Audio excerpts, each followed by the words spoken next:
Welcome to another edition of For the Health of It. I'm your host, Corian K. Paget, and this is season 4. Excuse me, I stuttered a little bit. And today I have with me a very special guest, founder and owner of Lift and Flow Performance, former national second vice president of Delta Sigma Theta Sorority Incorporated, Mia Shante. Ms. Mia, how are you doing, ma'am? I am so great. I'm happy to be here. Thank you so much for bringing me on. Yes, ma'am. It's a pleasure to have you on. So, like I said, you are the owner and founder of Lift and Flow Performance. So Yes. that leads me to believe you're some kind of personal trainer or something of that nature. So tell me a little bit about your background in fitness. Everything good? Yes, that was on my end, I think, with my headphones. I'm so sorry. So tell me a little bit about your background in fitness. Oh gosh, you know what? That question is always a fun one and a challenge to keep short. So background in fitness, I've always been an athlete, Okay. except for in college, which is where I gained all the weight. and then I came out here to Los Angeles. This is Lena. And in the start of the fitness journey, like the real start, because everyone kind of starts and stops, right? But the real start where my life began to change was after a relationship of sorts where I kind of lost myself. Mm-hmm. And I needed to find who I was, and I needed to feel strong, and I needed to feel confident. And I set out on a goal to see if I could achieve six-pack abs. I was like, no one in my family has ever done this. I don't even know if it's possible, but I just needed that symbol of strength and discipline and perseverance. And that kicked it all off. And since then, there's been many different sports, bodybuilding, pole dancing, triathlons. There's been many challenges, being unemployed, being depressed, grieving. But fitness and health has always been the constant. Good deal. I forgot to start my timer, but we're good to go. What brought you out to Los Angeles? Oh, well, like everyone else, I came for film and television, and I worked on a few different commercials and shows. I think the most popular show that I worked on would have been a day played on New Girl, and I worked on Hot in Cleveland and The Soul Man. It was fun. I loved it. Cool. So you said you were an athlete all the way up until college. So in your prep high school career, what sports were you active in? Oh, track and field, baby. Nice. I'm a track coach. Yeah.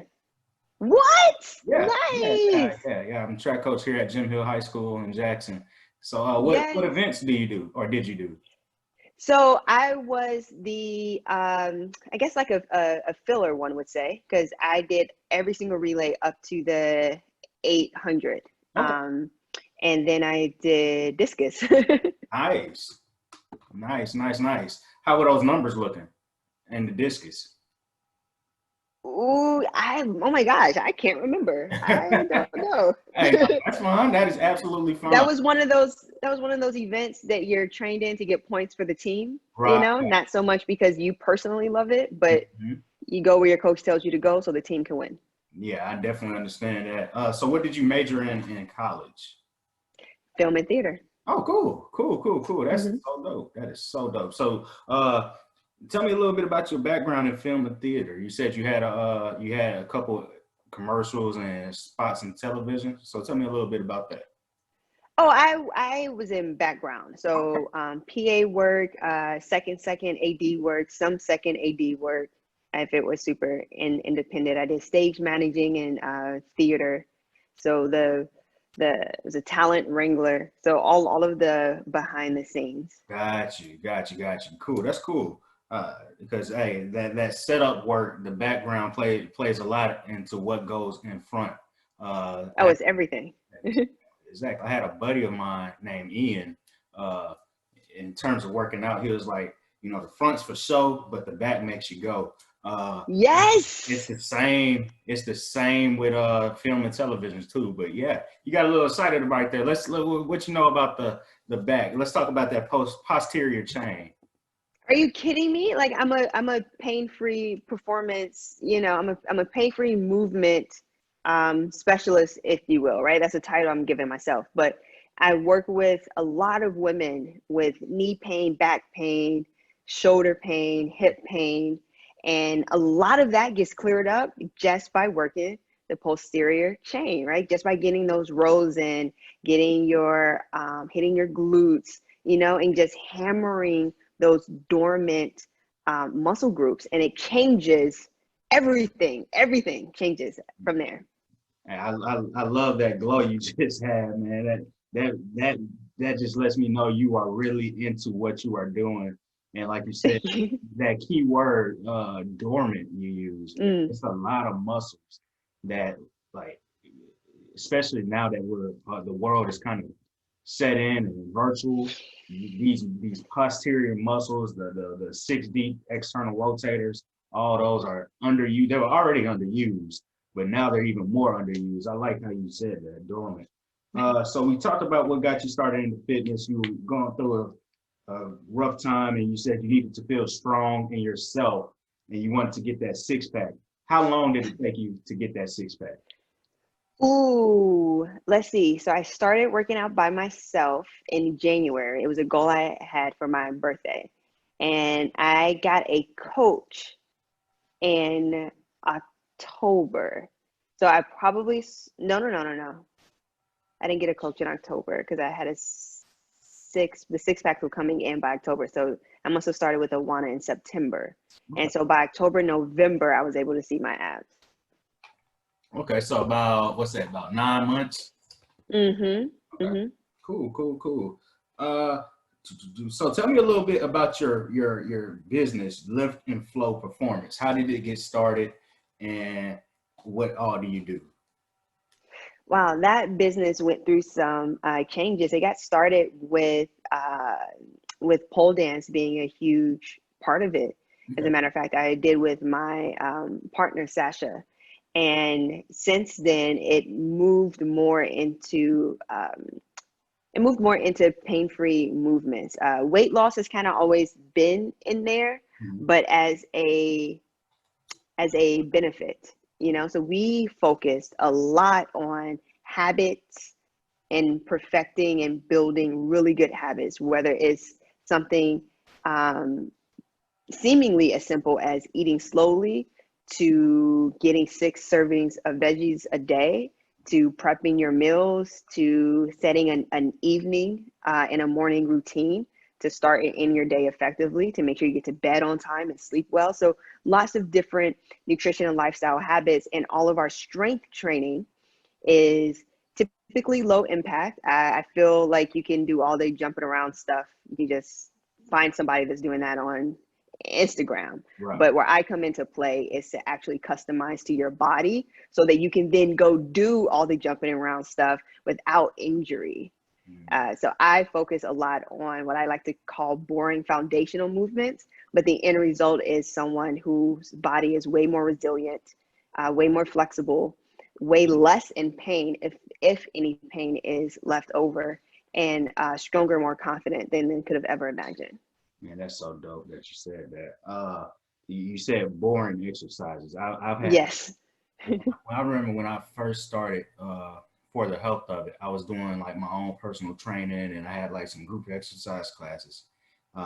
She might kill me when she hear this, but my sister started coming out with me, and she stopped, and she never told me why she stopped. And I ain't gonna, I really wasn't gonna charge her, but she stopped. And when she stopped, word got to me that she was like, he do too much stretching for me. It's too boring out there, And I was like, but you were the one catching the crap during the stretches that we were doing. So, Right. I'm loving hearing what you're saying, because you cannot build on a crappy foundation. So I love hearing that. So have you ever had any clients come to you and like they're like, I was with this other guy and I just hurt myself like 2 weeks in or anything like that? Yeah, that's most of what I get. That's why the focus ended up shifting that way. And I started learning a lot more myself and going to other coaches who specialized in pain-free movement, specialized in the glutes, right? Like I trained I ended up hiring Brett Contreras as my trainer to learn from him, as well as read every single one of his blogs and test on myself, then test on my clients. I have his book, the Glute Lab. You know, I learned under John Russ and went to his pain-free seminar. So I started really diving into that because these people, these women were just, that's what I was getting. So I was like, well, let me hone in on this and give that a little bit more time and attention so that I can be there, Right. in an even better way when the next person comes. Yeah, that's So yeah, I get that all the time. That's so cool. So what's your clientele look like? What do you mean when you say that? The makeup of them, like age wise, gender. Okay. So women, I like to work with women. Not that I can't work with guys, but I do like to work with women. And typically at the youngest, I would say 35, but most of the time they're 40 and above, 40 to 65. Okay. Oh, that's cool. That's cool. And then like as far as fitness level, probably ranges from like super untrained to train. Most of them I would say would be super untrained to intermediate. Okay. If they're on the super trained side, which I actually just signed someone new today, I'm super excited about because she's a former athlete. If they're on the trained side, then they have not been training for at least 3 years. And so they're looking to ease back into that safely so that they can go and do all the crazy things that they were doing before. Gotcha. Okay. But I don't get those too often. When I do though, it's fun. Yeah, I don't get them too often. Yeah, because you're kind of stuck doing that untrained stuff, the boring stuff, but then you kind of get to stretch your arms and kind of flex. Yes. That's dope. Yeah. I love that. You mentioned that you did some triathlons and all this other stuff. Tell me about your, please don't take offense to this, your weekend warrior activities that you did. Okay, yeah. So I would definitely never use the words weekend warrior in conjunction with myself. Right. But as far as all those activities, they usually come at different times for different reasons. For example, bodybuilding came first for, pole dancing came first for that that need to feel right, confident and strong, which segued into bodybuilding. From there was a loss. My godmother passed, and I needed something that was completely outside of my comfort zone that I felt like there was no way I could accomplish to get me through that grieving process. And I ended up doing a sprint triathlon in her name. And it was tough. I mean, every morning when I got up to do my running, I was crying. It was therapeutic and challenging the entire time. And then shortly after that was powerlifting. Again, I found myself in a fitness rut and I needed to do something else. And somewhere in between there was like Krav Maga and other things to just the most deadly martial art out there, you know. Okay. Well, and what I've discovered is functional training is my base. Right. But I need to be able to express that in another way. You know, I don't want to be strong and resilient and flexible just for me. Like, what does this allow me to do? And let me explore that. Gotcha. That's what's up. So when you competed in bodybuilding, what category of bodybuilding were you in? Figure. Okay. All right. Nice. I had a couple bodybuilders on before, and I think I just had one lady so far, and I had two guys. No, I had three guys. Obviously, you know, the guys, they were is physique the biggest one for the guys? No, bodybuilding is the biggest one. Okay, so yeah, they were in the biggest one. Well, one guy was physique is the one where they wear the board shorts. Mm-hmm. Yeah, so one guy was in that, and he's transitioned into bodybuilding. Wow. But the lady category, it goes bikini then figure. Correct. Okay, all right, good. Man, that's then women's physique. Right. Y'all, your bodies are like a work of art. The training that y'all go into, the last guy or the second bodybuilder that I had on, I had him on in conjunction with another military veteran. He was shouting her out. He was like, "You're a real athlete, this, and this." And we both looked at him and was like, "Dude, like the work y'all go through, y'all are athletes too, man." So that is dope that you did that. So how long did you do that for? I did 2 competitions, so that was a crossover somewhere in like end of 2013 and 2014. Okay. All right, cool. Yeah. And then you went from bodybuilding. You said in between bodybuilding and powerlifting was Krav Maga, but There was a lot. The timeline is all meddled in there. But right after bodybuilding, I went back to pole dancing and did a few more competitions there. so what is pole dancing? Well, what do you think pole dancing is? I assume it's the pole and then they just Yes. dance around it, but I didn't know there were like competitions and everything too. Yes. It can get, there's all kinds. You have competitions on the super exotic level. You have competitions that are more strength based. You have competitions that are extremely artistic. There's all kinds and all over the world. I gotta look into that. I never heard of competitions. That's cool. Oh yeah. That is really all right. So let's talk about your powerlifting stint that you went into. If you don't, what category were you in for powerlifting, weight class wise? Oh yes, it's in kilograms, and I always forget the conversion. Ooh, I don't know, but my weight in pounds, because I did a weight cut, so my weight in pounds, I think, was the highest was 138 or somewhere around there. Okay. So I forget what that conversion is. Don't ask me. Okay. Yeah, don't. We're not even finna worry about it. We are not finna worry about it. Not today. This is not math class in here. So you talked about well, let's stick there for a little bit. What were your highest numbers, if you don't mind me asking, if you remember? Oh, yes. Let's see if I can remember my meet numbers, because my actual numbers in practice went up after my last competition. I want to say, I'm going to go in pounds. My bench was around 145.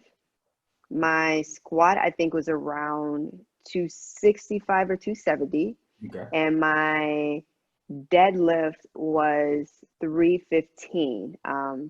But that should have been higher. The squat and the bench, that was literally at the max. The deadlift, I could have gone more. I'm always scared when it comes to my back. Right. Now I understand that deadlift is, in my mind, to me personally, like me as an athlete, it's one of the hardest moves to do. I just Yes.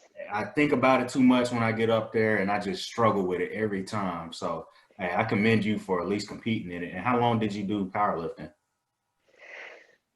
Up until the pandemic. So I'm actually looking forward to get back into training. I've recently moved around a few locations. So now that I'm settled again, I found a gym, at least online. I have to go and see how they are, but I found a powerlifting gym. So I'm excited to get back into that. And I'm in Florida now, so everything's open. Nice. So you said you're in Florida? Now, yes. Okay, cool. Shoot. Moved 3 weeks ago. Oh, nice. Congratulations on that. Thank you. So you mentioned you did a triathlon, then you specifically said a sprint triathlon, and excuse my ignorance, but what is a sprint triathlon? It's a shorter one. So the swim was only a half mile. Okay. The bike was 11 miles, and the run was a 5K, so 3.1 miles. Okay. All right. Cool. I could do the sprint, and I could do the run, and I could do the bike. Swimming, me and swimming just can't get there yet. But I had to get a coach for that one. Like, me too. It was tough. man, that's dope, man. So I'm not supposed to ask women this, but how old are you? Because you've done. I'm 33. Okay. So we're about the same age. You're a year Okay. after me, but man, you've done a lot. You have done a lot. So, and you mentioned you were the second vice president of Delta Sigma Theta Incorporated. Tell me a little bit about your time and your service with your sorority. Well, what would you like to know? That was a long time ago. That was from 2008 to 2010. Okay. Well, whatever you can tell. Have you done any? Well, Well, go ahead. I was gonna say my biggest takeaway from that time in my life was um, a few things. Being extremely comfortable in crowds and speaking, Okay. which I love to do to this day, and uh, and really using one's position in a positive way, or if you have a tiny bit of influence, using it for good and not letting it go to waste. And in that position, it was the highest collegiate position, and so doing my very best to represent the collegiate population as much as I could. And I take that to heart to this day. Any level of influence I can give, I believe in doing it, because silence helps no one. Okay, that's dope. I like that. And what college did you go to? University of Miami. Nice, the U. Okay, Yes. all right, that's what's up. And did you cross over there? Yes, I did. Nice, nice, nice, nice. All right, and then you didn't major in anything fitness wise in college, from my understanding. So Correct. what certifications do you have? I have the NASM's certified personal training certification. I have their fitness nutrition. I have precision nutrition's level 1 certification. I have a pole moves, pole dance instructor certification. What else? This is now a certification, but when I took it, it wasn't, and that was the pain-free performance seminar I mentioned, Nice. and stretch therapy as well. And then lots and lots of reading in between all those. Right. Yeah. Yeah. You're definitely well educated from just this 15 minutes we've been on so far. You know your stuff, and I can definitely see it. It's a pleasure talking to you, because I love just talking shop with people, even though we haven't really dove too deep yet. But let's talk about the 5 components of physical fitness, and what you think of them. So the 5 components of physical fitness are cardiovascular endurance, muscular strength, muscular endurance, flexibility, and body composition. Mhm. Out of those 5, which would you feel is the most important, and why? I would say muscular strength, Okay. Okay. because body composition can come as a side effect of it, and so can cardiovascular. And if you're training properly, then so can muscular endurance. Okay. So I firmly believe in prioritizing strength training. Okay. It makes sense to me. Hey, I like your answer. It sounds good to me. What about flexibility? And that's a huge component, right? Hence lift and flow. So I'm big on stretching, active stretching, um, um, mobility as well, right? And not just, and I use that word instead of flexibility, because I say flexibility is your range of motion passively. Right. Mobility is your range of motion with your strength. And and while you need both, obviously, you don't want your passive to be more than 20 degrees of what you can do Right. yourself.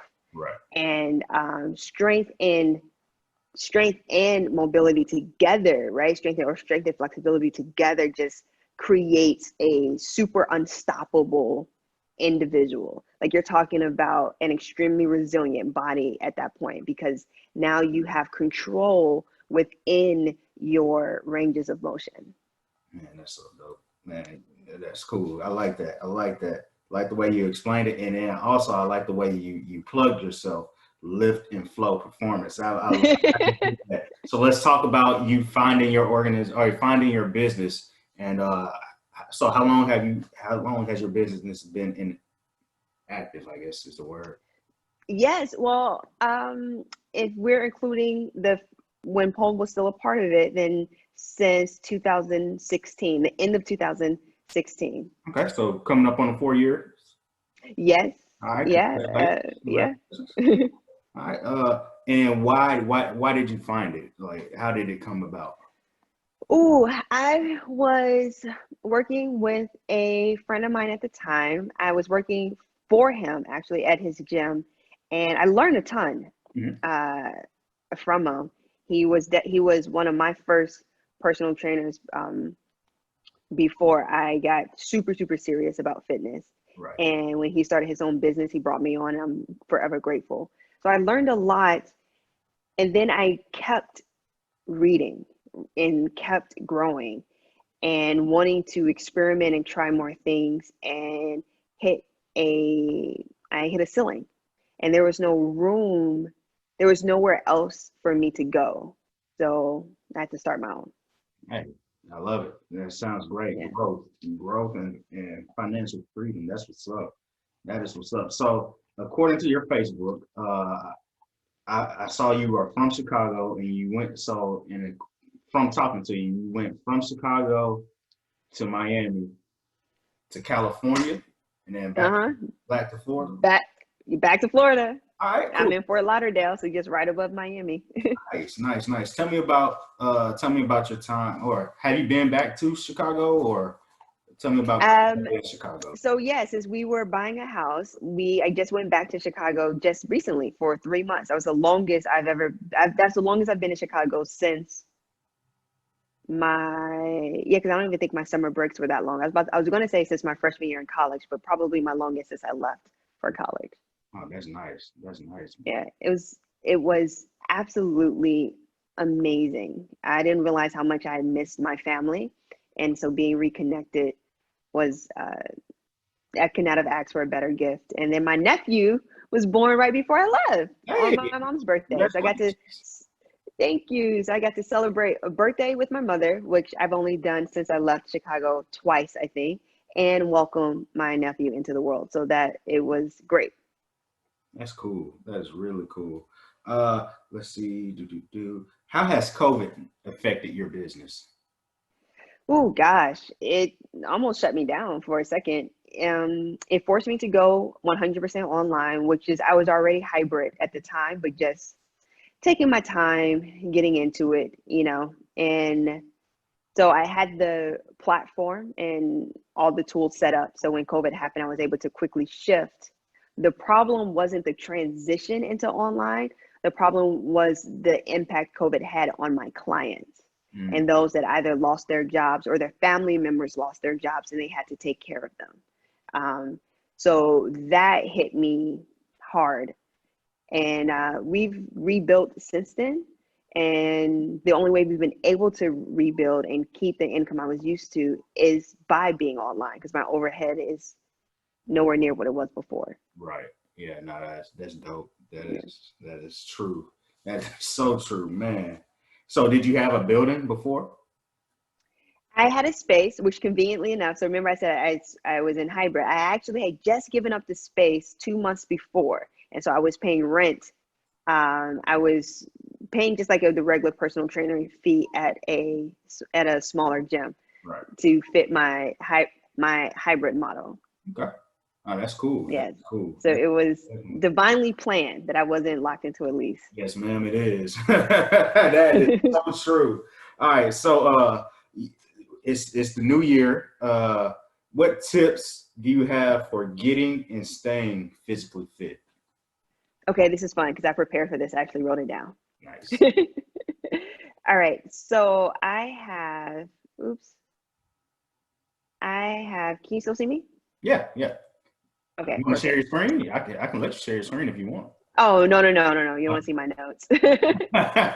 So I was thinking about this, and while I could probably tweak this even more, I'm just gonna roll with it because we can always overthink things.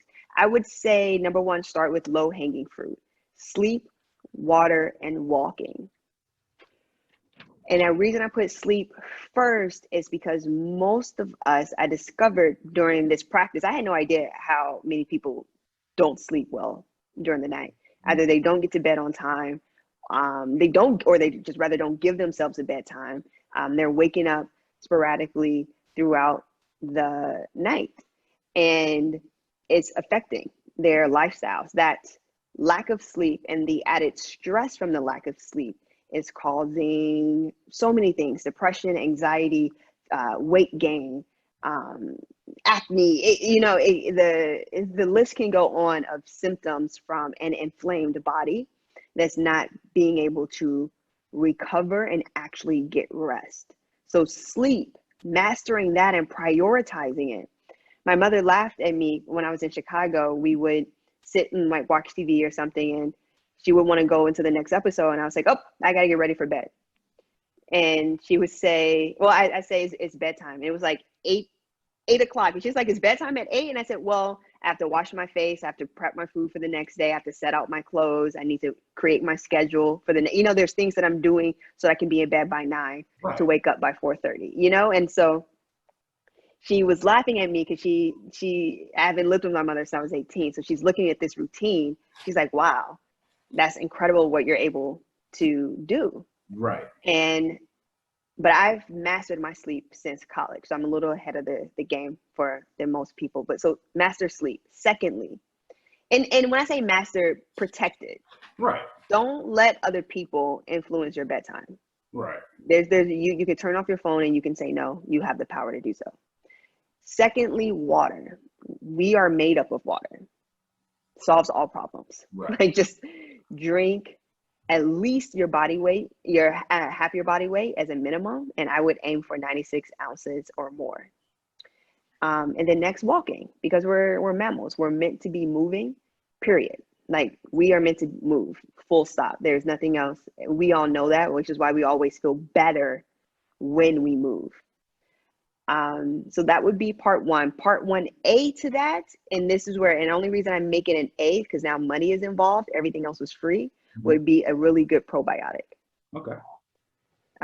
If you can improve that digestion, get some good bacteria in you, that can also help you feel good and give you more energy, as that's 80% of our immune system is in our gut. Phase 2, I would say, or part 2, I would say, is to eat slowly and mindfully. Again, we're addressing 2 things here: digestion by eating slowly, and mindfulness, de-stressing. Next would be what I call a fast metabolism smoothie. I got this from someone named Thomas Tatlock, known as a fat loss expert.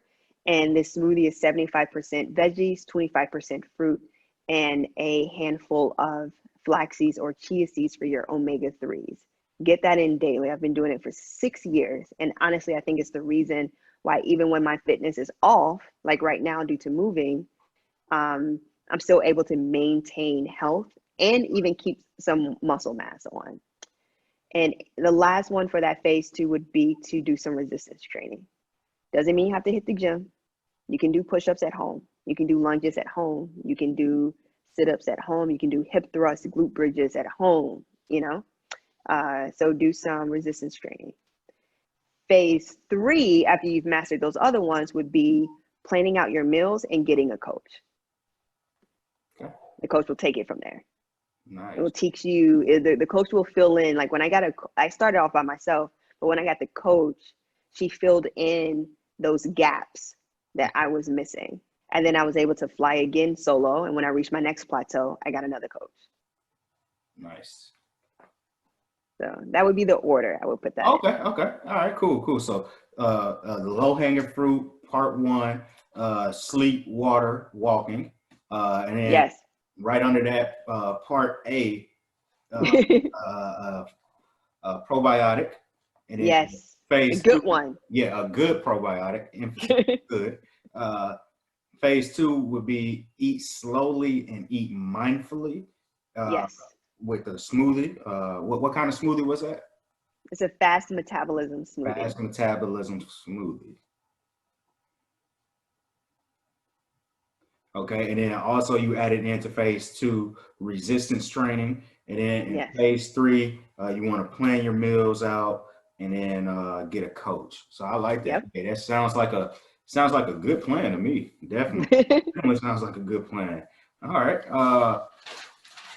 And I'm gonna add. Sorry, I know you're about to go to the next thing. I want to add the problem the average person faces, and I was one of them, is starting with phase 3, and not even most of the times they're not even planning their meals. They'll probably purchase a meal plan, right? And not that there's anything wrong with starting directly with a coach, but as a coach, when someone starts and they haven't mastered that first phase or even come close to starting, it makes my job a little bit more difficult. So the mindset has to be there. You have to already be willing, ready, and able to protect your sleep, drink some water, and do some simple walking. If you can do that, then you can probably jump to phase 3 and let the coach help pull you through phase 2. But starting there makes a world of a difference. Have you seen that meme where somebody will say something and then it's like a character or somebody else that says this MFer is spitting? No. Oh man, so it basically you're spitting. You just spoke the gospel right there. It'll be like what's a good one? It's like I want to do an appropriate one, man. I don't know. I can't think of any, but oh man, I'll think of another one. I'll think of one. I'll let you know. That sounds bad from a podcast, but anyway, no, Okay. you just spoke a lot of truth and a lot of gospel right there. That mindset, you know, that's the biggest thing, man. Mm-hmm. Is really they got to want it for themselves. They Yes. definitely have to want it for themselves. And man, you hit the nail on the head with that one. Ah man. So before I get you out of here, Mia, shout out your social media, your link tree, anything you got. If you got any merch or anything like that, shout out that out. Yes. Okay, I will. You can find me on Facebook, facebook.com, just Mia23. Just the word Just Mia and the numbers 23. Same thing on Instagram at just Mia23. And Lift and Flow Performance, facebook.com/Lift and Flow Performance, Instagram, exact same thing at Lift and Flow Performance. You can also go to liftandflowperformance.com. Now, I don't have merch, but I do have a 21-day plant-based meal plan. And this is great to follow all the way through if you want to, or to incorporate meatless meals into your lifestyle. It's complete with recipes and grocery lists.